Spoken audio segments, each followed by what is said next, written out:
పస్కా అనగా ఏంటి అసలు? దాటిపోవడం. పస్కా అంటే దాటిపోవడం. ఎక్కడుంది మాట?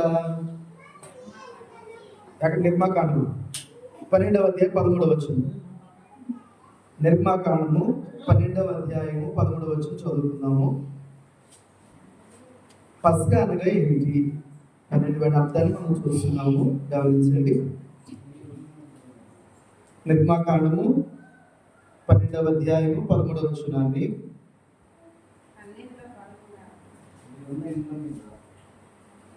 12-13 నిర్మాకాండము 12వ అధ్యాయం 13వ వచనం. మీరున్న ఇండ్ల మీద ఆ రక్తము మీకు గుర్తుగా ఉండను. నేను ఆ రక్తమును చూచి మిమ్మల్ని నశింపచేయక దాటిపోయాను. అంటే పస్కా అనే మాటకు అర్థం ఏంటంటే దాటిపోవడం. ఏంటి దాటిపోయేది అని అంటే ప్రాణాపాయం నుండి దాటిపోవడం. కొత్త నిబంధనలో ఇదే మాట మనకు కనిపిస్తుంది. ఇక్కడ యోహాను సువార్త 5వ అధ్యాయం 24వ వచనాన్ని చూద్దాం. యోహాను సువార్త 5వ అధ్యాయము 24వ వచనం. నేను చెప్పాను, నేను పోయిన వారు పాత నిబంధనకి కొత్త నిబంధనకు కంపారిజన్ ఉంటుంది వచ్చేవారు అని చెప్పాను మీకు. 5:24 నా మాట విని నన్ను పంపిన వాని యందు విశ్వాసముంచువాడు నిత్య జీవము గలవాడు. వాడు తీర్పులోనికి రాక మరణములో నుండి జీవములోనికి దాటి ఉన్నాడని నీతో నిశ్చయముగా చెప్పుచున్నాను. ఆనాడు ఇశ్రాయేలీయులను ఐగుప్తులో దాటించడానికి దేవుడు చేసినటువంటి బలియాగము పస్కా పశువు యొక్క వధ. పస్కా పశువు యొక్క రక్తము వారి ద్వారబంధముల మీద రాయబడుట చేత, వారి గుమ్మముల మీద రాయబడుట చేత నశింప చేసేటువంటి వాడు సంహారపు దూత ఇశ్రాయేలు యొక్క కుటుంబాలలో ఏ జ్యేష్ఠ కుమారుడిని గాని ఏ ప్రథమ సంతానాన్ని గాని దేవుడు హతము చేయకుండా దూతను దాటింపజేశాడు.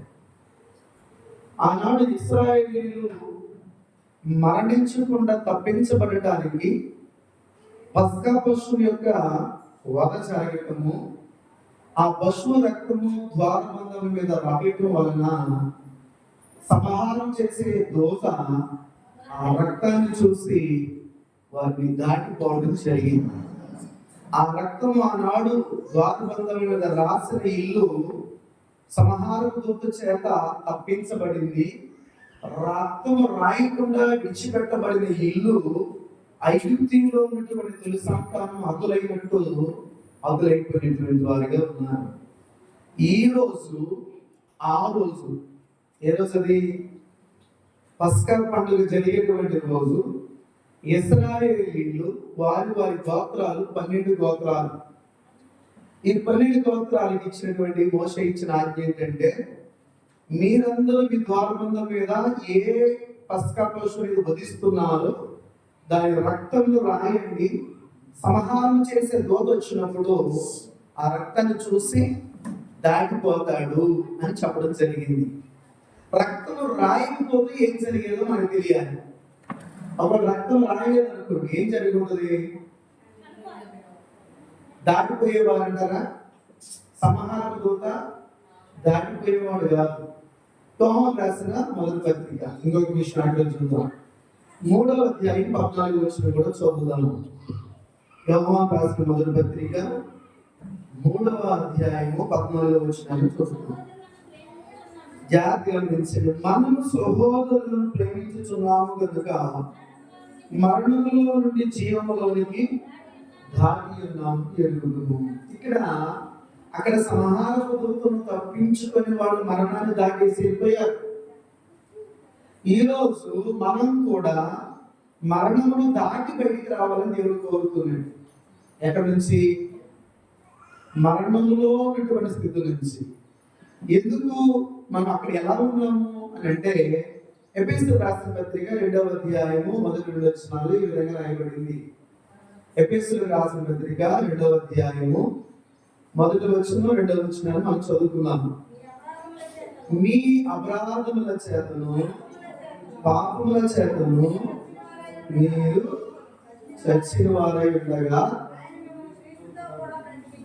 ఆయన మనల్ని ఎలా బ్రతికించారంట? క్రీస్తుతో కూడా బ్రతికించారు. జాగ్రత్తగా గమనించండి. క్రీస్తును బ్రతికించిన వాడు దేవుడే, క్రీస్తుతో పాటు మనల్ని బ్రతికించిన వాడు దేవుడే. కనుక ఆయన క్రీస్తుతో కూడా మనల్ని ఏం చేశాడు? బ్రతికించాడు. ఏ స్థితిలో ఉంటే మనం బ్రతికించాడు? అక్కడ చెప్పాడు, మనము చచ్చిన వారమై ఉండగా.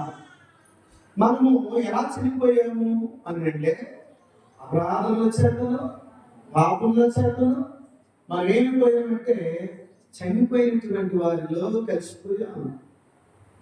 కనుక చనిపోయినటువంటి మనలను ఏం చేశాడంటే క్రీస్తుతో కూడా బ్రతికించాడు.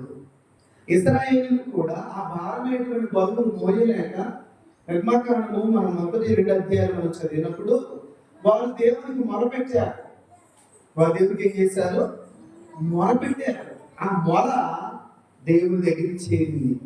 ఆ మొర ఎలాంటిదంటే, ఇశ్రాయేలు యొక్క జీవితాలు, వాళ్ళ యొక్క జీవితాలు, వాళ్ళ యొక్క బ్రతుకులు ఎలా ఉన్నాయంటే, విసిగించి వాళ్ళను నానా ఇబ్బందులు గురి చేసి భారమైన బరువులు వారి మీద మోపడం జరిగింది. ఐగుప్తీయులు. అర్థమవుతుందా? కనుక అలాంటి పరిస్థితుల్లో వాళ్ళు దేవునికి మొరపెట్టినప్పుడు ఆ భారం చేత వాళ్ళు తమ జీవితాలు కోల్పోతున్నామని అనుకున్నప్పుడు దేవుడు ఏం చేశారంటే వారిని మోషే నాయకత్వంలో వారిని బ్రతికించడం జరిగింది. అలాగే ఈ రోజు మనం ఉన్నటువంటి పరిస్థితులను బట్టి క్రీస్తు ప్రభువారి ద్వారా దేవుడు మనల్ని ఏం చేశారంటే, మన పాపముల ద్వారా అపరాధముల ద్వారా చచ్చిన స్థితిలో ఉంటే క్రీస్తు ద్వారా బ్రతికించాడు. ఈ లోకములో మానవుడు బ్రతకాలనంటే, మానవుడు తన పాపాలకు విడుదల కావాలనంటే గొర్రెలను కోసినా, మేకలను కోసినా, కోడిలను కోసినా, గువ్వలను కోసినా, పావులను కోసినా వాడి పాపాలు పోవడానికి అవకాశము లేదు. పాపాలు పోవాలంటే పరిశుద్ధుని యొక్క రక్తమే అవసరం. పరిశుద్ధుని యొక్క రక్తమే ఏం చేస్తుందంటే మానవ పాపములను ప్రక్షాళన చేయగలుగుతుంది. ఉదాహరణకు, ఒక వ్యాధిగ్రస్తుడికి రక్తము తక్కువైనప్పుడు ఆ వ్యక్తికి, హాస్పిటల్లో ఉన్న వ్యక్తికి రక్తం ఎక్కించాలంటే మరొక జబ్బున్నటువంటి వ్యక్తి నుంచి తీసుకుంటారా? ఎలాంటి వ్యక్తి రక్తం కావాలి?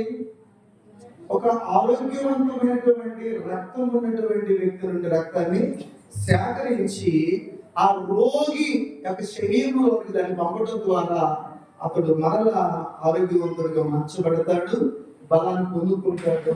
ఇది కాన్సెప్ట్. ఇది అలాగే దేవుడు కూడా మానవుల యొక్క పాపాలు పోవటానికి, మానవుల యొక్క అపరాధాలు పోవటానికి జంతువుల రక్తాన్ని దేవుడు కోరుకోలేదు. ఏ జంతువును దేవుడు బలిమని కోరలేదు. ఇశ్రాయేలు ఇచ్చారు దేవునికి బలి. ఉదాహరణకి కయ్యూను హేబేలు అన్నదమ్ములు, మీకు తెలుసు, పిల్లలు కంట్రోల్లో పెట్టుకోండి. కయ్యూను హేబేలు ఇద్దరు ఉన్నారు కదా. ఈ కయ్యూను హేబేలు ఇద్దరు ఉన్నప్పుడు బలిమని దేవుడు ఎక్కడైనా కోరినట్లుందా?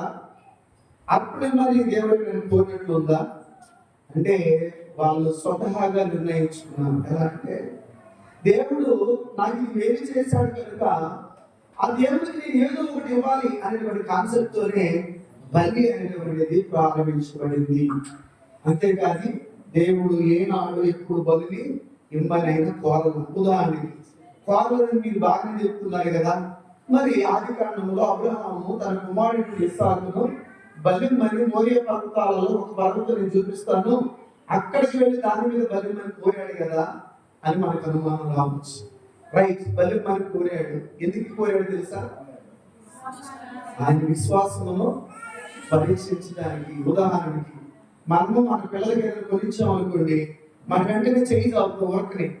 అసలు వాడు ఇస్తాడా ఇవ్వడా అని ఒక పరీక్ష కోసం మనం చేస్తాం. అది ఇమ్మని చేయాల్సినంత మాత్రంలో వాడి దగ్గర మనం గుంచుకోవాలని కాదు. వాడి యొక్క స్థితి ఏంటి, వాడి యొక్క మనస్సు ఏంటి, వాడి యొక్క ప్రవర్తన ఏంటి, వాడి తత్వం ఏంటి అనేది మనకి తెలుసుకోవడం కొరకు మనం అలా చేస్తాం. సేమ్ దేవుడు కూడా అదే పని చేశాడు అబ్రహాము జీవితంలో. కనుక మన స్థితిగతులు ఎలాంటివి అంటే, ఆనాడు ఇశ్రాయేలీయులు లోక సంబంధమైనటువంటి భారాలతో మునిగిపోతున్నప్పుడు ఆ భారాల నుంచి విడుదల కలిగించడానికి దేవుడు పస్కాను ఆచరించమని చెప్పాడు. ఆ పస్కా ఎప్పుడైతే ఆచరించారో సంహారపు దూత ఆ గుమ్మాలన్నీ అనే జాగ్రత్త గురించి మీ అందరికీ ఏమా జాగ్రత్త వినండి. మీకు ఎంత వివరంగా చెప్పేవాడు ఎందుకంటే ఎక్కువ చెప్పుడు ఉండాలి, కానీ ఎంత స్టడీ చేసిన నాకు తెలిసి ఉంటారు ఉండరు అనేది అనుమానం. ఎందుకంటే నేను అలా చేస్తాను కాబట్టి మీకు బయటికి వెళ్తే ఈ మాట మీకు దొరకు. ఒకవేళ దొరికినా ఒకదాని ఒకటి పొంతం ఉండదు. ఇది ఎలా ఉంటుందని అంటే, కంపారిజన్ కూడా ఎలా ఉండాలంటే యాజ్ తీసుకుండాలి. బైబిల్ క్రొత్త నిబంధన ఏం చెప్తుందో, పాత నిబంధన క్రొత్త నిబంధనకు నీడ. పైన మేఘం ఉంది, మేఘానికి అవతల సూర్యుడు ఉన్నాడు. ఆ మేఘం వచ్చినప్పుడు సూర్యుని యొక్క వెలుగుకి ఏమవుతుందంటే మేఘం యొక్క ఛాయ భూమి మీద పడుతుంది. సూర్యుడు ఎవరనంటే క్రొత్త నిబంధన అనుకోవడమే.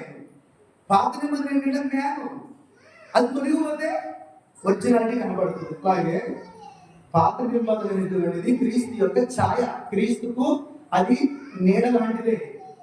నిజము ఏదంటే క్రొత్త నిబంధన మాత్రమే. నిజమేంటంటే క్రొత్త నిబంధనే. ఎందుకు అని అంటే మీకు ఆ విషయం చెప్తారు. ఎబ్రీ రాసిన పత్రికలోకి వద్దాం ఈ సందర్భంగా. ఎబ్రీ రాసిన పత్రిక 9వ అధ్యాయము 11వ వచనము 9వ వచనం 10వ వచనం. ఇవి దిద్దుబాటు కాలం వచ్చే వరకు విధింపబడి అన్నపానములతోనూ నానా విధములైన ప్రక్షాళనములతోనూ సంబంధించిన శరీరాచారములు మాత్రమై ఉన్నవి. ఏంటవి? పైన చెప్పినవన్నీ కూడా. ఏంటి పైన చెప్పినవి? బలి అర్పణ, యాజకత్వము, ధూపార్పణము, రక్త ప్రోక్షణము, ఇవన్నీ కూడా దిద్దుబాటు కాలం వచ్చే వరకే. దిద్దుబాటు అంటే మీకు తెలుసు. దిద్దుబాటు అంటే ఎంతమందికి అవగాహన ఉంది? దిద్దుబాటు అంటే అర్థం ఏంటంటే తర్ఫీదు, ప్రాక్టీస్. పిల్లలకి పలక మీద అక్షరం రాసిస్తారు కదా, ఏబిసిడి రాసిచ్చినా, ఇంగ్లీషులో తెలుగులో అలు రాసిచ్చినా, ఆ రెండింటిని పిల్లలు ఏం చేయాలి? దిద్దుతా ఉంటారు. ఎంతవరకు దిద్దాలి? అది వచ్చే వరకు దిద్దాలి. అది 2 రోజుల 3 రోజుల నెల అనేది అక్కడ కాదు. వాడి యొక్క దాని ఏమంటారు, డెడికేట్, వాడి సమర్పణ, దాని మీద వాడికి ఆశ పుట్టే వరకు, అది వచ్చే వరకు, అది వాడికి అయ్యే వరకు దాన్ని ఏం చేయాలి?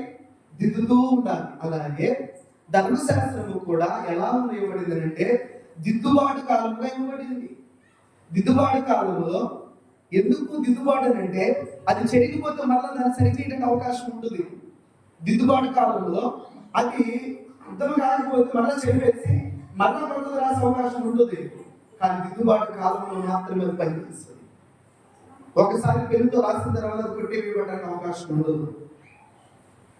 కనుక దిద్దుబాటు కాలం వరకే ఏం చెప్పబడ్డానంటే ఆ బలులన్నింటినీ కూడా ప్రోత్సహించడం జరిగింది.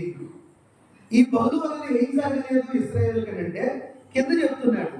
11వ వచనం చదవండి ఇప్పుడు.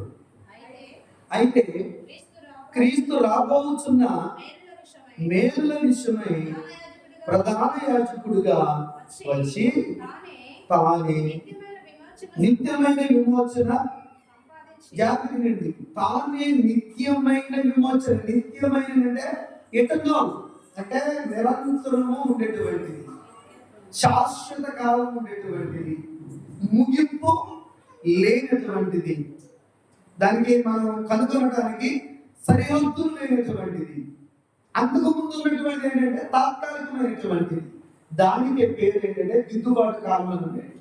మరి క్రీస్తు వచ్చి ఏం చేశారు అంటే ఏమన్నాడు అక్కడ 11వ వచనంలో, తానే క్రీస్తు తాను వచ్చి తానే నిత్యమైన విమోచన సంపాదించాడు. విమోచన విడుదల, ఇశ్రాయేలుకి విడుదల, ఐగుప్తు నుంచి విడుదల కలిగింది.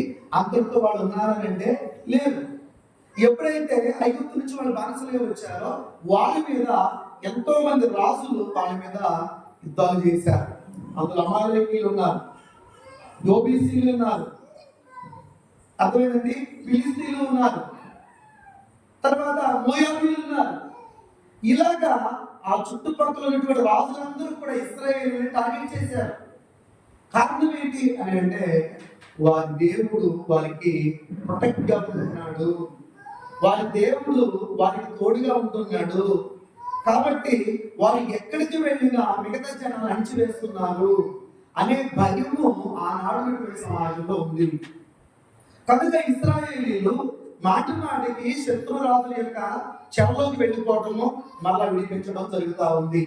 ఎప్పటి నుంచి అని అంటే ఐగుప్తు దేశానికి వాళ్ళు వెళ్ళినటువంటి మొట్టమొదటి ఉంటే ఆ తర్వాత అన్ని కూడా వాళ్ళ జీవితాల్లో అవే జరిగింది. ఎంతమంది చెరగ తీసుకెళ్లారంటే చాలా మంది చెరగ తీసుకెళ్ళిపోయారు.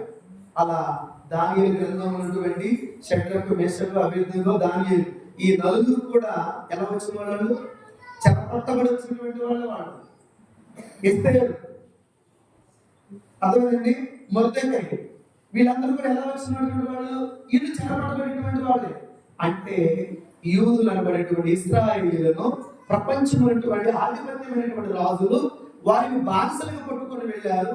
ఉచితమైనటువంటి రీతిలో డబ్బులు ఇవ్వడం పనిచేసి పెట్టడం కాబట్టి. అర్థమైందండి, వాళ్ళ చీరలో పని చేయాలి, వాళ్ళ ఇళ్లలో పని చేయాలి, వాళ్ళకి కావలసిన ప్రతి పనిని ఎలాగైతే అలా జరిగించుకోవడానికి వరకు మనుషులను పశువులుగా కొనుక్కెళ్ళే వాళ్ళు, లేదంటే చోరీ చేసి పట్టుకొని దొంగతనంగా తీసుకెళ్ళిపోయేటువంటి వాళ్ళు. అలాగా పట్టబడిన పరిస్థితుల్లో ఇశ్రాయేలీయులకు నిత్యమైనటువంటి విడుదల మాత్రం రాలా, తాత్కాలికమైనటువంటి విడుదల మాత్రమే వాళ్ళకి వచ్చింది. ఆ విడుదల జరగగానే దేవునికి సంబరాలతో పండుగ చేసేవారు. ఆ పండుగ అయిపోయిన తర్వాత మళ్ళా మరుసటి రోజు వల్లే దేవుని మళ్ళా బాధ పెట్టేటువంటి వారు ఇశ్రాయేలీయులు. ఇది బైబిల్ చూడడం జరిగితే మనకు అర్థమవుతుంది. ఎందుకంటే బైబిల్లో దేవుడు మాటి మాటికి వాళ్ళ మీదకి శత్రువులు పంపించడం, మళ్ళా వాళ్ళని వీళ్ళ మీద గెలిపివ్వడం, తర్వాత వీరికి వారి మీద గెలిపివ్వడం అనేటువంటి ఎందుకు జరుగుతుంది అంటే ఆయన మాట విన్నంత వరకు దేవుడు వీళ్ళకి విజయాన్ని చేకూరుస్తున్నాడు. ఎప్పుడైతే దేవుని మాట వీళ్ళు రిజెక్ట్ చేస్తున్నారో, తిరస్కరిస్తున్నారో, నిర్లక్ష్యం చేస్తున్నారో, వెంటనే శత్రువులకు బలాన్ని ఇచ్చి వీళ్ళని ఓడించి వీళ్ళని వాళ్ళ చేతికి అప్పగించడం, మళ్ళీ వీళ్ళకి గుర్తొచ్చి దేవుడు గుర్తొచ్చి ప్రార్థన చేసినప్పుడు మళ్ళా దేవుడు వారి దగ్గర నాయకులు పంపించడం, విడిపించడం జరుగుతూ ఉంది. ఇదంతా ఎందుకు దేవుడు ఎందుకు చేస్తున్నారని అంటే ఆయన సుప్రీం, ఆయన ఎదురు చెప్పడానికి, ఆయన ఎందుకు ఇలా చేస్తున్నావు అనడానికి ఆయన చేత నిర్మించబడినటువంటి మానవుడు సరిపోదు. మానవుడే కాదు, సృష్టి సరిపోదు, ప్రకృతి సరిపోదు. కనుక ఇటువంటి పరిస్థితుల్లో ఈ 11వ వచనంలో ఏమంటున్నాడంటే క్రీస్తు రాబోతున్న మేలు విషయమై ప్రధాన యాజకుడిగా వచ్చి తానే నిత్యమైన విమోచన సంపాదించి. ఒక నిమిషం, ఎలాంటి విమోచన అంటే నిత్యమైనటువంటి విమోచన. ఇలా మనం చదువుతున్నాం యోహాను సువార్త 5వ అధ్యాయంలో ఏమని? నా మాట విని నన్ను పంపిన వాని యందు విశ్వాసం ఉంచువాడు నిత్య జీవము గలవాడు, వాడు మరణము లోనికి పోకుండా జీవములోనికి దాటి వచ్చేస్తాడని చెప్పబడింది. జాగ్రత్తగా విను. యేసు మాట వింటే నిత్య జీవం, ఎటర్నల్ లైఫ్. యేసు మాట వినకపోతే నువ్వు ఆవునిచ్చినా, మేకనిచ్చినా, కోడినిచ్చినా, లేకపోతే గొర్రెనిచ్చినా, బలి ఏదిచ్చినా నీ పాపాలకు పరిహరించబడదని బైబిల్ స్పష్టంగా చెప్తుంది. నువ్వు తాయెత్తులు పెట్టినా పాపాలు పోవు, రక్తం చిందించినా పాపాలు పోవు. పాపాలు పోవాలని అంటే పరిశుద్ధుడైన వారి రక్తమే అవసరం. ఆ రక్తం కలిగిన వాడు ఈ ప్రపంచంలో ఎవడును మాట్లాడిన వాడు లేడు. ఒకే ఒక్కడు లోక రక్షకుడు మన ప్రభువైనటువంటి యేసుక్రీస్తు. ఆయన లోకానికి దిక్కు, ఆయన లోకానికి శరణ్యం, ఆయన లోకానికి ఆధారం. ఆయన లేకపోతే మానవుడికి ప్రక్షాళన లేదు, పాప విముక్తి లేదు, దేవుడు అంటే ఎవరు కూడా తెలియదు. అంతేందుకు యేసు గారు చెప్పాడు 14 యోహాను సువార్తలో 6వ వచనంలో, నేనే మార్గం అన్నాడు. ఏంటి మార్గం అంటే దేవుని యొక్కకు వెళ్ళాల్సిన మార్గం కూడా ఎవరు? దేవుని చూడాలంటే తీసుకెళ్లేవాడు ఎవరు? ఆయనే. దేవుని చూపించేటువంటి వాడు ఆయనే. కాబట్టి ఆయన లేకుండా దేవుని చూడడం అనేది అసంభవం, అసాధ్యం. కనుక ప్రియమైనవారా, ఇక్కడ ఏం చెప్తున్నాడంటే ఆయన నిత్యమైన విమోచన, ఎటర్నల్ లైఫ్ అన్నమాట. Release, eternal release. అది తాత్కాలికమైనది కాదు. ఈ నిత్యమైన విమోచన సంపాదించేశాడు. ఉడకనే వచ్చిందా? నిత్యమైన విమోచన సంపాదించడం అంత సులువైందా? అంత ఈజీయా? ఎలాంటిది అంటే ఆ నిత్యమైన విమోచన సంపాదించడానికి సృష్టికి ముందే అనాదిలోనే ఆయన నియమించబడ్డాడు. అనాదిలోనే దేవుని చేత నియమించబడ్డాడు. కాలం పరిపూర్ణమైనప్పుడు గలతీ పత్రిక 4:4 ప్రకారం ఈ లోకానికి ఆయన పంపబడ్డాడు. గలతీ పత్రిక 4:4 ఇక్కడ ఏమన్నాడంటే ఆయన గలతీ పత్రిక 4:4 ఇంతసేపు అయితే కాలం పరిపూర్ణమైనప్పుడు దేవుడు ఎవరు పంపాడు? భూమి మీద వచ్చింది దేవుడా, దేవుని కుమారుడా? ఎవరు పంపారు? దేవుని కుమారుడు పంపింది ఎవరంటే తండ్రి దేవుడు. దేవుడు తన కుమారుని భూమి మీదకి పంపించేశారు. పంపించిన తర్వాత చదువుతారు, ఆయన ఎక్కడ పుట్టాలని నియమించబడ్డాడు? స్త్రీ యందు ఆయన జన్మించాలి అని అనుకున్నాడు. ఎవరు అనుకుంది మాట? మీరు మనసు పెడితే మీకు అర్థం అవుతుంది, లేకపోతే మీకు ఎక్కడ నాకు తెలిసి జాగ్రత్త చెప్తున్నానండి. ఇది మీరు మనసు పెట్టి వింటేనే మీకు అర్థం అవుతుంది. ఒక్కసారి మీకు అర్థమైంది, మీ మైండ్ నుంచి ఎవరు తీసేది. ఇది గుర్తుపెట్టుకోండి. అర్థమైందండి? మీకు చెప్పాలంటే చాలా విషయాలు మీరు చదువుకోవాలి. కొన్ని వారాలు, నెలలు దీన్ని చదవాలి. అలా చదివి దీని ఒక వాస్తవాలు తెలుసుకొని మీకు అందించాలి. మీకు సులువుగా చెప్పడం అనేది ఎంత సులువు చెప్తున్నాడు ఏంటంటే దీని వెనక చాలా కఠోరమైనటువంటి శ్రమ ఉంటుంది. అది మీకు తెలియదు. నా గురించి మీరు ఆ స్టేజ్లో రాలేదు, టైం పట్టుదో అన్నారు. ఇక్కడ విషయం ఏంటంటే ఆయన ఏమన్నాడంటే ఆయన స్త్రీ ఎందుకు పుట్టాలి. ఎవరు అనుకున్నాడు? యేసు ప్రభువు అనుకున్నాడు స్త్రీ ఎందుకు పుడతానని. అది దేవుని నియమం. ఎక్కడ చెప్పారు ఈ మాట? ఆదికాండం 3:15 ద ఫస్ట్ ప్రాపస్, మొట్టమొదటి ప్రవచన వాక్యం అది. మొట్టమొదటి ప్రవచన వాక్యం అది. చదవండి ఆదికాండం 3:15. ఆదికాండము 3:15 మరియు నీకును స్త్రీకిని నీ సంతానమునకును ఆమె నుంచి వాళ్ళ సంతానం చూడాలని గమనించాడా? అది అంటే దగ్గర ఉందా? అది అంటే కింద ఆయన. అది నిన్ను తల మీద, అది నిన్నంటే కింద ఆయన. ఆయన నిన్ను ఏం చేస్తాడు? తల మీద కొడతాడు. ఎవరినంటే మన ప్రభువు యేసుక్రీస్తు వారు. ఎవరు కొడతాడనంటే పాపాన్ని తన పాదాల కింద నలివేస్తాడు అన్నమాట. అర్థమైందా? అది మొట్టమొదటి ప్రవచన వాక్యం. ఆయన స్త్రీ ఎందుకు పుట్టాలని ప్రవచన వాక్యం ఆదికాండం 3:15 చెప్పబడితే, గలతీ రాసిన పత్రిక 4:4 చెప్పబడింది ఏంటంటే కాలం పరిపూర్ణమైనప్పుడు దేవుడు తన కుమారుని పంపించాడు. దేవుడు తన కుమారుని ఎందుకు పంపించాడు అని అంటే, ఇలా మనం చదువుకున్న ఎఫెసీ పత్రిక 2:1 ప్రకారం ఏం చదువుకున్నామంటే, మరియు మీరు మీ అపరాధముల చేతను పాపముల చేతను చచ్చిన వారమైన ఆయన పంపించింది ఎందుకనంటే క్రీస్తు ద్వారా చనిపోయిన వాళ్ళను బ్రతికించడానికి ఆయన భూమి మీదకి ఆయన పంపించడం జరిగింది. ఇప్పుడు ఆయన నుంచి ఎలా ఏం సంపాదించి మనకి పెట్టారని అంటే, మనమైతే మన పిల్లలకి ఏదో ఒకటి ఇల్లు, లేకపోతే ఒక కారు, లేకపోతే ఒక ఎకరం భూమో, లేకపోతే ఒక 10 గ్రాములు 20 గ్రాములు 50 గ్రాములు బంగారం సంపాదించి పెడతాం. అది శాశ్వతకాలం ఉంటుందా? ఉంటుంది. అది మా ఉన్నంత వరకు ఉంచుతారేమో, తర్వాత ఉంచుతారు, గ్యారెంటీ ఉంటుందా? గ్యారెంటీ.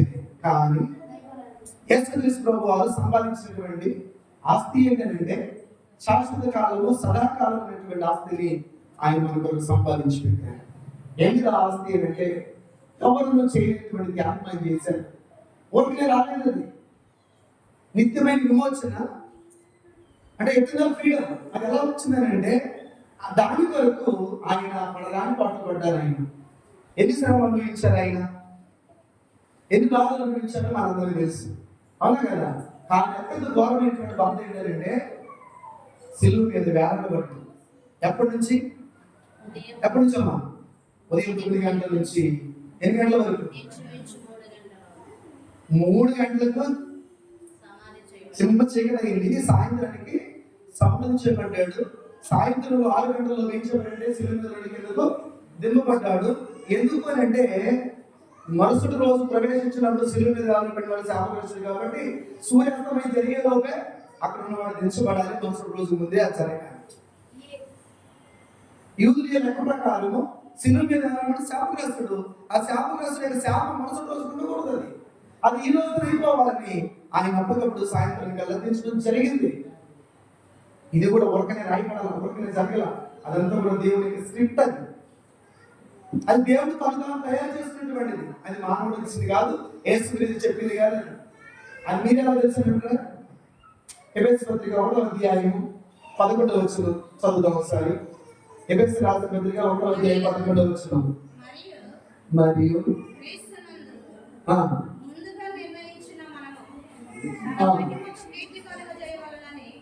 దేవుడు తన చిత్త ప్రకారమైన సంకల్పమును బట్టి మనల్ని ముందుగా నిర్ణయించి ఆయనందు స్వాస్థ్యముగా ఏర్పరచెను. 11 ఈ సంకల్పమును బట్టి ఆయన పరలోకములో ఉన్నవే గాని. ఈ 10వ వచనంలో ఉంది, 11 కాదు. ఈ సంకల్పం బట్టి ఆయన పరలోకములో ఉన్నవే కానీ భూమి మీద ఉన్నవే కానీ, అంటే భూమి మీద ఉన్న వాటిని పరలోకంలో ఉన్న వాటిని సమస్తమును అన్నిటినీ ఈయన క్రీస్తు అయితే జాగ్రత్త. ఈ బాడీలు క్రీస్తు అనుకుందాం, ఇది పరలోకం అనుకుందాం, ఇది భూమి అనుకుందాం. ఈ భూమి మీద ఉన్నటువంటి వారు, ఈ పరలోకం ఉన్నటువంటి వారు, వాళ్ళను వేరే మొత్తం ఏం చేయాలనుకున్నాడు? క్రీస్తులో లీనం చేయాలనుకున్నాడు, క్రీస్తులో ఐక్యం చేయాలనుకున్నాడు. ఎవరనుకున్నారు ఈ మాట? క్రీస్తు అనుకోవాలా, దేవుడు అనుకున్నాడు. వారిని వీరిని ఇక్కడ ఈయనలో ఏకం చేయాలనుకున్నాడు. అందుకే చెప్తున్నాడు, తనలో తాను నిర్ణయించిన నిర్ణయం దేవుడిది. దేవుడు ఒకడే నిర్ణయించాడు, దేవుడు ఒకడే తలచాడు, దేవుడు ఒకడే సృష్టిని చేశాడు. మరొకరి యొక్క హస్తం ఇందులో లేదు.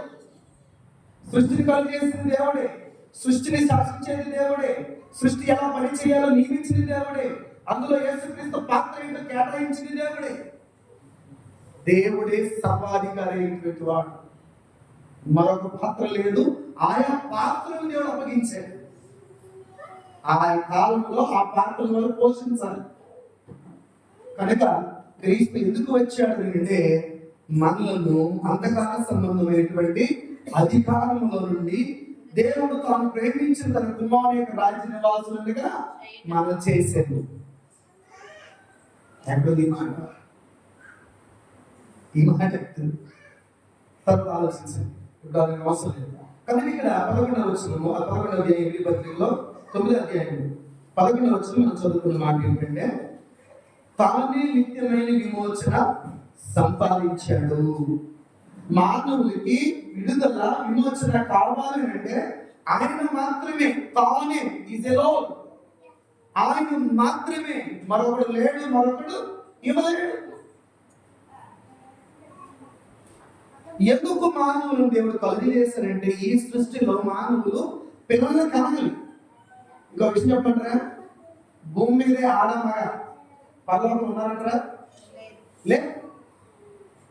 ఎందుకు అని అంటే సంతానం రావాలి కాబట్టి దేవుడు కలుగు చేశాడు.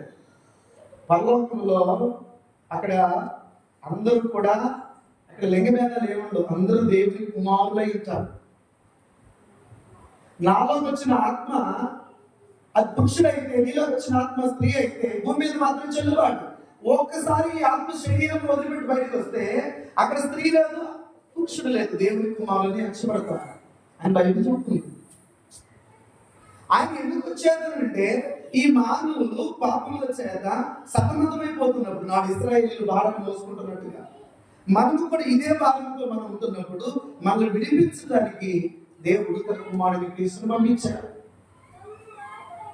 ఆయన వచ్చి మనకి ఏం చేశారంటే తానే నిత్య విమోచన సంపాదించి ఇప్పుడు చెబుతున్నాడు హస్తకృతులు కానిది ఏంటంటే హస్తకృతులు కానిది, హస్తములతో నిర్మించబడింది కాదు, హస్తములతో కొనబడింది కాదు. దేవుడు అంటే మానవుల యొక్క చేతులతో, మానవుల యొక్క హస్తాలతో, మానవుల యొక్క శరీరాలతో కొలవబడేవాడు కాదు. దేవుడు అంటే ఆత్మ, దేవుడు ఆత్మస్వరూపై ఉన్నాడు. ఆ ఆత్మస్వరూపమైన దేవుడిని ఎలా కనపరచాలో కూడా దేవుడు రాసి పెట్టాడు మానవులకి. మనుషులు అనుకుంటారు చేతులు ఇచ్చింది దేవుడు కనపరచడానికి కాదండి. చేతులు ఇచ్చింది పని చేసుకోవడానికి, నీ కాళ్ళు ఇచ్చింది నువ్వు నీ పని చేసుకోవడానికి, నీ దేహంలో ఉన్న ప్రతి భాగం నీదే, నీ కొరకే. మరి ఎవరి కొరకు అంటే ఎంటైర్ బాడీ మొత్తం దేవుడికి ఉపయోగపడాలి, చేతులే కాదు. ప్రతి అవయవము దేవుడి కొరకు ఉపయోగపడాలని అంటే ఉదాహరణకి జ్వరం వచ్చింది, ఒక మంచి జాగ్రత్తలు ఉన్నాం, మీకు జ్వరం వచ్చింది తగ్గాలి, ఏం చేసి తగ్గదు ఇచ్చారు కదా చెప్పండి, బాగా మీకు తెలిసి చెప్పండి. జ్వరం వచ్చింది ఏం చేస్తే తగ్గుతుంది? పెద్ద కష్టపడాలి దీనికి తగ్గడానికి. ఒక చిన్న టాబ్లెట్ వేసుకుంటే అయిపోతుంది, అంతే కదా. ఒక చిన్న టాబ్లెట్ మనిషి జ్వరాన్ని తగ్గించేస్తుంది. నిజమే. అలాగే ఒక మనిషి పాపం మనిషి అపరాధం చనిపోయాడు, దానికి టాబ్లెట్ ఉంటుందంట, ఎంత బాగుంటుంది కదా. ఆ టాబ్లెట్ వేసి క్రీస్తుని మనం శరీరానికి వచ్చిన జబ్బులు తగ్గడానికి టాబ్లెట్ క్షణాల్లో మనిషిని రికవర్ చేస్తుంది, కానీ ప్రవర్తన మార్చడానికి మాత్రము ఏ టాబ్లెట్ లేదు, ఏ టాబ్లెట్ వేసినా పని చేయదు. చేస్తుందా? ఇక్కడ వరకు ఉంటుంది ఒక్కొక్కరికి, అవును కదా, ఇక్కడ వరకు ఉంటుంది అంటారు కదా, ఇక్కడ వరకు ఉంటుంది. మరి దాన్ని తగ్గాలంటే ఏం చేయాలి? శరీరానికి వచ్చింది ఏదో తగ్గుతుంది, కానీ లోపల ఉన్న వాడికి వచ్చింది ఎలా తగ్గుతుంది?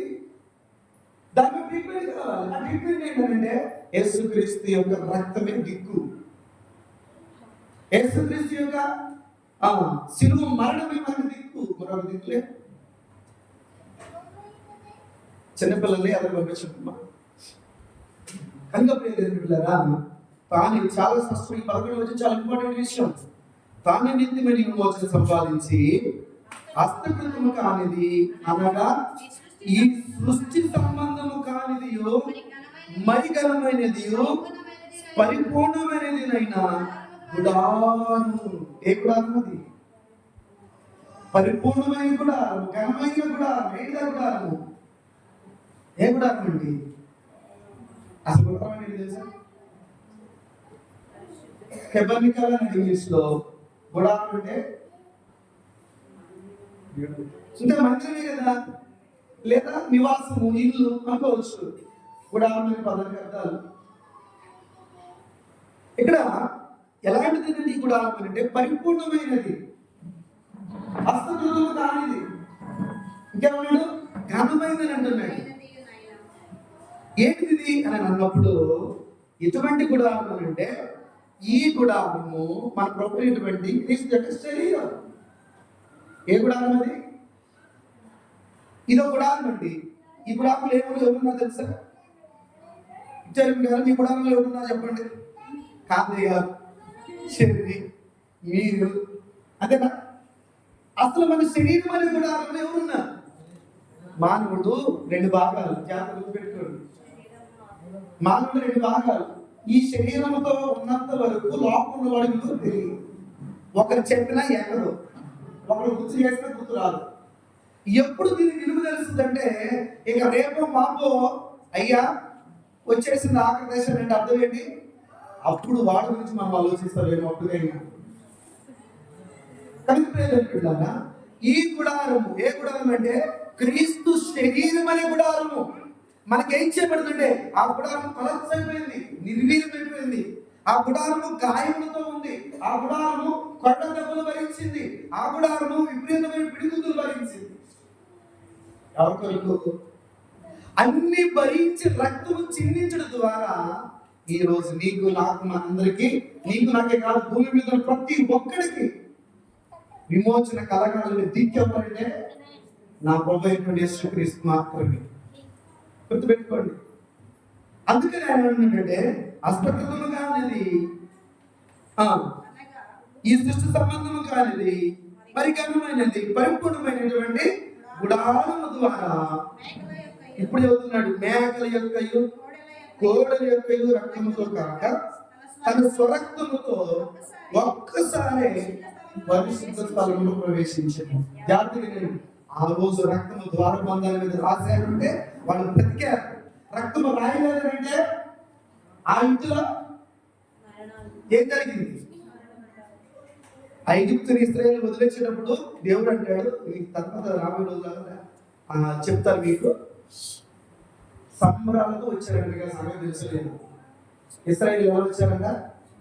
అక్కడ ఏడుస్తూ రోధిస్తుంటే ఐగుప్తులో ఉన్నవారు, ఇశ్రాయేలు మాత్రం ఎలా వచ్చారంటే సంబరాలతో వచ్చారు. సంబరాలు అంటే అంతే కదా. అంటే ఎప్పుడు వచ్చింది రైట్? అది ఫెస్టివల్ ఎలా వచ్చింది అంటే ఒక మనిషిలో ఎక్సైట్మెంట్ ఎక్కువ ఉంది, అతనిలో ఉత్సాహం ఎక్కువ ఉంది, అతనిలో బాధ అనేది అసలు రాకుంటే లేనప్పుడు కనపడేటువంటి లక్షణాలు ఇవి కారణం. ఇశ్రాయేలీయులు ఐగుప్తును వదిలేటప్పుడు పండగ చేసుకుంటూ బయటకు వచ్చారు, సంబరాలతో బయటకు వచ్చారు, పాటలు పాడుకుంటూ బయటకు వచ్చేసారు. అలా ఎందుకు వచ్చానంటే వారిని విడిపించింది, వారిని రక్షించింది, వారిని దాటించింది, వారికి మేలు చేసింది ఏంటంటే ఆనాడు పస్కా పశువు యొక్క రక్తమే వారిని విడుదల చేసింది. ఒకవేళ ఆ రక్తమే చిందించకపోతే, ఆ రక్తమే ద్వారబంధాల మీద రాయకపోతే ఏం జరిగేది? ఐగుప్తులకి జరిగిన శిక్ష వేలకు జరిగేది. కనుక మోషే మాట విని రక్తాన్ని రాసిన వారు ఏం చేయబడ్డారంటే తప్పించబడ్డారు, మరణంలో దాటి జీవంలోకి. ఈ రోజు మనం కూడా జీవంలోకి వెళ్ళాలంటే ఏం చేయాలంటే ఆ రక్తం విలువేంటో, ఆ రక్తం యొక్క విలువేంటో మనకు తెలిసినప్పుడు ఏం చేద్దాం? ఉదాహరణకి ఇంట్లో ఒక విలువైనది ఏదైనా నేల పడిపోయింది అనుకోండి, ఏం చేస్తారు? ఎవరైనా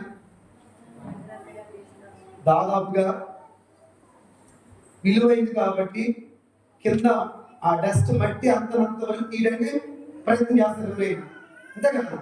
విలువైంది ఇలుగానే మీకు అర్థం అవడానికి చెప్పాలన్నమాట. ఇది అవసరం లేదు అని చెప్తున్నా, అది రికార్డ్ అవుతుంది, అందుకే చెప్పకూడదని నేను అవుతుంది. అయిపోయిందా? రికార్డ్ అవుతుంది, రాదు, రికార్డ్ అవుతుంది. ఇక్కడ విషయం ఏంటంటే మన పిల్లలకి అర్థం అనిపిస్తుంది. నేను అది చెప్పబోయి చెప్తున్నాను, అది అవసరం లేదు, దాన్ని పక్కన పెట్టేసి పిల్లలకి అన్నం తినిపిస్తుంది కదా. గోధుమ ముద్దలు ఒక 2 మెతులు జాగ్రత్త కింద పడి తీసి నోట్లు పెడతామా? అదే పిల్లడి చేతికి ఉంగరం దొరుకుతుంది, వేలు బంగారంతో జాగ్రత్త పెట్టేస్తాం. తీయమా? ఇదేంటి తీయం, అదే తీస్తున్నాం. క్రీస్తు రక్తము కూడా మనకి ఏం చేయాలంటే ఏది విలువైంది ఏది విలువ కాదని మనకు తెలిస్తే, విలువైన దాన్ని చూసుకుంటూ పోతున్నామంటే దాని కాస్ట్ నీకు తెలియకపోయేనా ఉండాలి, లేదా మీ మీద నా మీద పని చేయకుండా ఉండాలి, అంతే కదా.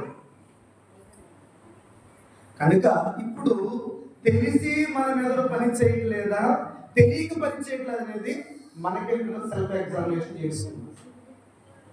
ఇక్కడ అదే వింటున్నాడు. ఎంత గొప్ప మాట్లాడండి. ఎవరి పత్రిక అంటే చాలా డెప్త్గా వెళ్ళేటువంటి సబ్జెక్టులు వెళ్తున్నాడు. పౌలు రాసిన ప్రతి పత్రిక చాలా ఇంపార్టెంట్ విషయాలు ఎంత చక్కగా చెప్పాడు ఆయన. ఇప్పుడు చూద్దాం, మేకల యొక్క కోడల యొక్క రక్తంలో కాక తన స్వరక్తంతో ఒక్కసారి పరిశుద్ధ స్థలంలో ప్రవేశించాడు. మీకు ఒక ప్రశ్న ఇక్కడ, ఒక్కసారే తన రక్తంలో ప్రవేశించాడు అంటున్నాడు కదా, మరి మేకల రక్తం కోడల రక్తం అంటున్నాడంటే మాటి మాటికి ప్రవేశించే వాళ్ళని అర్థమా? అంతేనా? అంటే ఇశ్రాయేలీయులు ఈ ఏడాదిలో ఒక్కసారి వారు ఏం చేయాలంటే ఎక్కడికి వెళ్ళాలి? వారి కుటుంబం నుండి ఉన్నటువంటి దోష నివారణ కొరకు, పాప ప్రక్షాళన కొరకు, వారికి ఉన్న పువ్వు కానీ, పావులు కానీ, కోడి కానీ, మేక కానీ, గొర్రె కానీ ఏదైనా ఒకదాన్ని ఏం చేయాలి? మందిరాన్ని తీసుకెళ్లి రక్తాన్ని తీసి యాజకుడికి అప్పగించి నీళ్ళు పోయడానికి లేదు. అక్కడ యాజకుడు ఉంటాడు, దాన్ని వధిస్తాడు. ఆ రక్తాన్ని తీసుకొని ప్రధాన యాజకుడికి ఇస్తే ఆ యాజకుడు ఏం చేస్తాడు? ఆ రక్తాన్ని అక్కడ ఉన్నటువంటి పాత్రల మీద దాన్ని ప్రోక్షణ చేసి, దాన్ని ఇసోపు దాన్ని ఏం చేసి చిలకలు చేసి, ఆ రక్తము ఆ కుటుంబం మీద దోషం లేకుండా పరిహారం చేయడం కొరకు దాన్ని ప్రోక్షిస్తాడు. ఆ తర్వాత వాళ్ళు ఏం చేస్తారు? ఇంటికి వచ్చేస్తారు. ఉదాహరణకి యేసుక్రీస్తు ప్రభు వారు ఆయన బాలుడి దగ్గర నుండి మొదలుకొని తప్పిపోయారు కదా, ఒక రోజున ప్రయాణం చేశారు కదా. ఏ పండగకి వెళ్ళి తప్పిపోయారు తెలుసా? ఏ పండగ? పస్కా పండుగ. లూకాసు వార్త 2:40 లూకాసు వార్త 2:40-41 వచ్చింది. 41 చదువు, 41 కానీ 41 వచ్చింది. లూకాసు వార్త 2:41.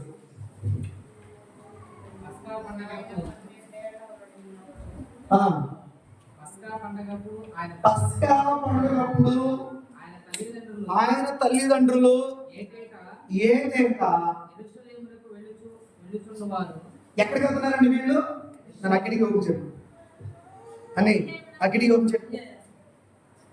పస్కా పండుగప్పుడు యేసు యొక్క తల్లిదండ్రులు ఏటేటా ఏ పండుగకి వెళ్ళేవారు?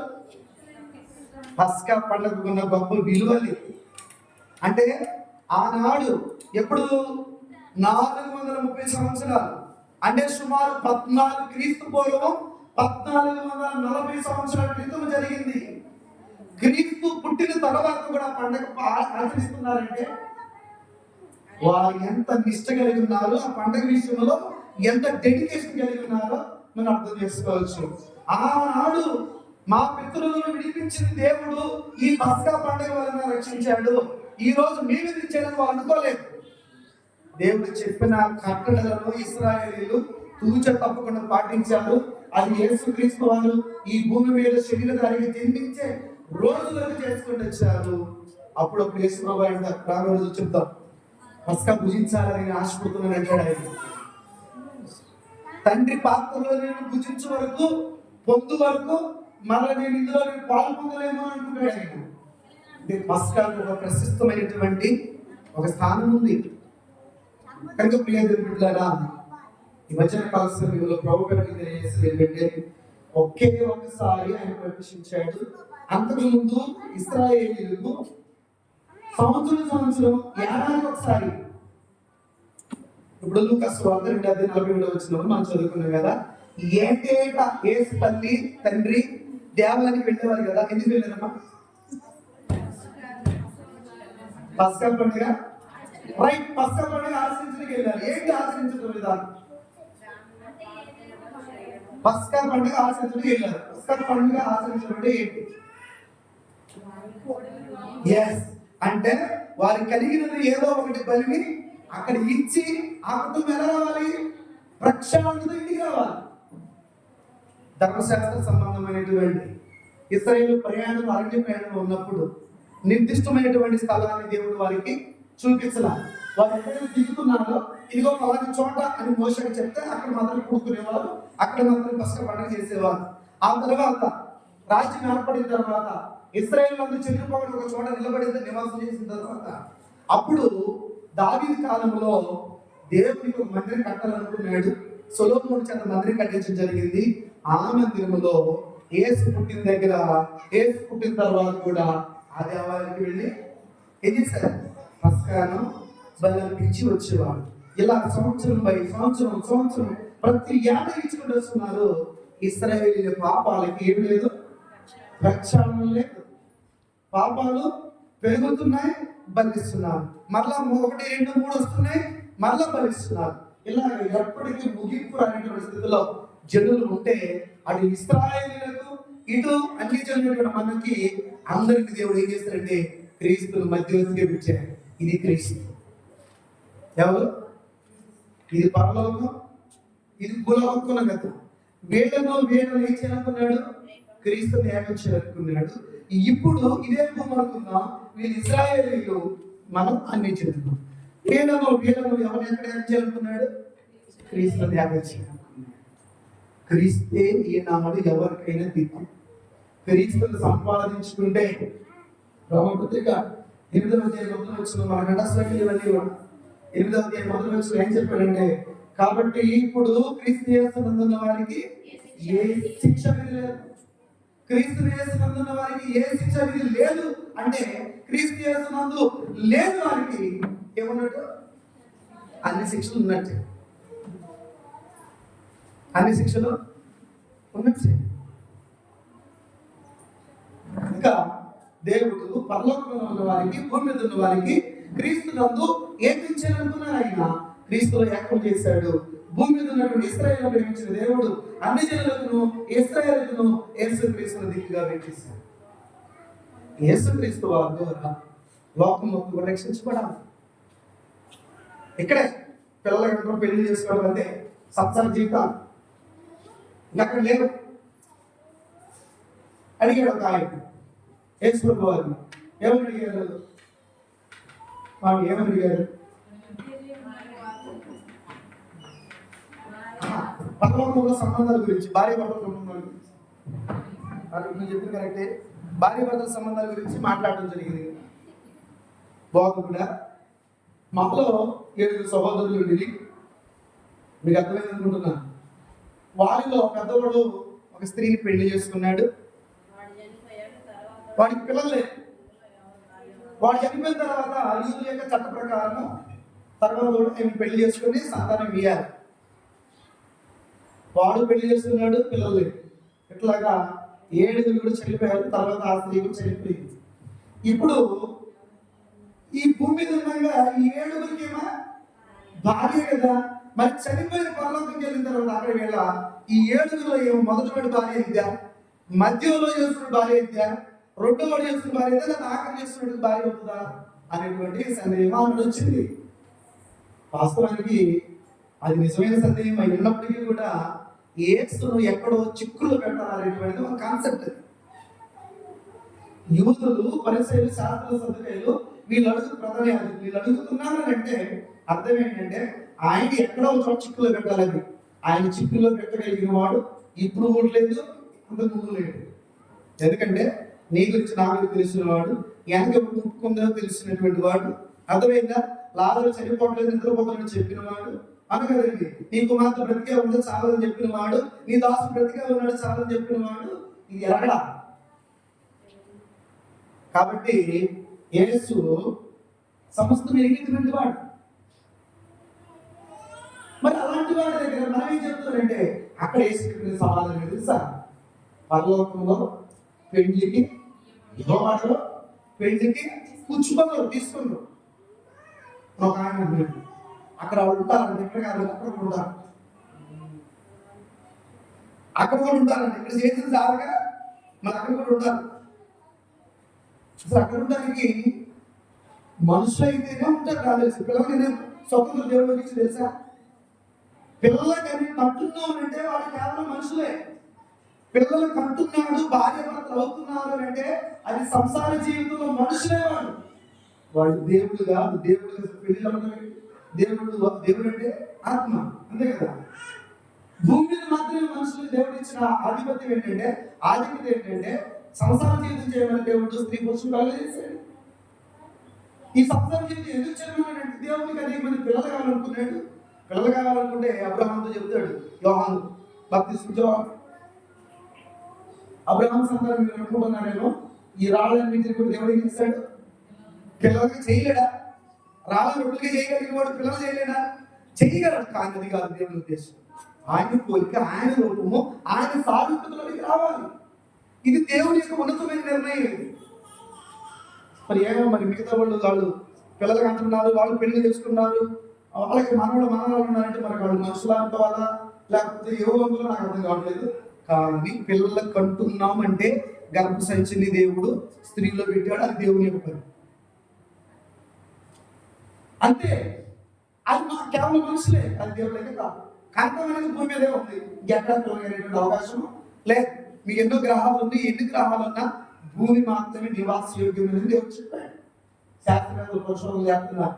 ఏమని అక్కడ ఉండొచ్చు, ఇక్కడ ఉండొచ్చు, అక్కడ కావచ్చు, ఇక్కడ ఉండొచ్చు. మన మధ్యలో అమెరికాలో ఒక ఆయన చంద్రమండలంలో పాడుతున్నాడు. ఏం చేసుకుందాం లేదు. మానవుడు బ్రతకడానికి భూమిని మాత్రమే నివాస యోగ్యమైనది దేవుడు చెప్పారు. నేను అక్కడికి వెళ్తానంటే లేదు, ఎక్కడికైనా లేదు, జీవం లేదు. భూమి మీద మాత్రమే జీవం ఉంది. ఈ జీవము ఎవరికొరకు తెలుసా? దేవుడు నీ కొరకు, దేవుడి కొరకు ఉండాలని దేవుడు నేను ఏర్పాటు చేసుకున్నాను. ఈ ఏర్పాటులో దేవుడి నమూనాలు ఉన్న మానవుడు తొలిగిపోయాడు. దేవునికి ఇమేజ్ ఏదైతే ఉందో అది కొలప్స్ అయిపోయింది. దేవుడి పోలిక వికారంగా కనబడుతుంది, వికృతంగా కనిపిస్తుంది. ఆ రూపం అంతా కూడా దేవుడు ఏం చేశాడంటే వల్ల సరి చేయాలనుకున్నాడు. ఆ సరి చేయడానికి తన కుమారుని యేసుక్రీస్తును సెలెక్ట్ చేసుకున్నాడు. ఆయన వచ్చి మనకేం చేశాడు? ఎఫెసీయుల పత్రిక 1:2 మన చదువు 2వ వచనం. ఆయన ఎఫెసీయుల పత్రిక 2వ అధ్యాయం, మనం పాపలను చేతను పాపల చేత తెచ్చుకున్నాక ఆయన మిమ్మల్ని క్రీస్తుతో కూడా, క్రీస్తు తిరిగి లేపబడ్డాడు, మనలా అలా బ్రతికించాడు. కాబట్టి క్రీస్తు కూడా బ్రతకడానికి మనకి ఉపయోగపడింది. మనకి మాదిరి చూపించింది ఏదైనా అంటే ఆయన రక్తము. ఆ రక్తము పరిశుద్ధమైంది. ఉపయోగం అంటాడు పరిశుద్ధమైన, నిష్కలంకమైన, నిర్దోషమైన గొర్రె పిల్ల వంటి రక్తము చేత, అమూల్యమైన గొర్రె పిల్ల వంటి రక్తం చేత మీరు విమోచించబడ్డారంటే. చదువుకుందాం అన్నాడు. ఒకసారి పేతురు రాసిన మొదటి పత్రిక తీయండి. పేతురు రాసిన మొదటి పత్రిక ఇదేనా? 19వ వచనం 1:19.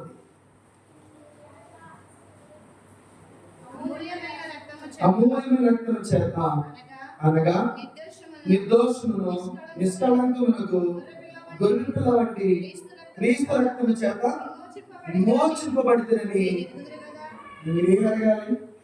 రక్తము, గొర్రెల రక్తము, కోడెల రక్తము, పావుల రక్తం వలన కాదు, కానీ ఏ రక్తం చేత దేవుడు మనల్ని విడిపించాడు అంటే క్రీస్తు రక్తం చేత మనల్ని విడిపించాడు.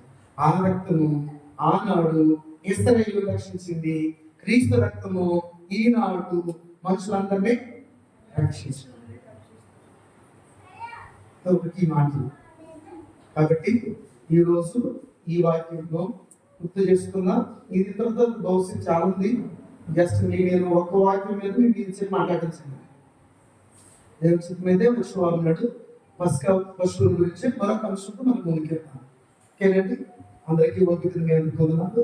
ప్రార్థన చేసుకున్నాను. పరిశుద్ధులైన తండ్రి, మిగులైన మీ యొక్క కృతజ్ఞతలు ప్రేమించి మాకు ఇచ్చిన అవకాశం బట్టి స్తోత్రాలు నాయకుడు.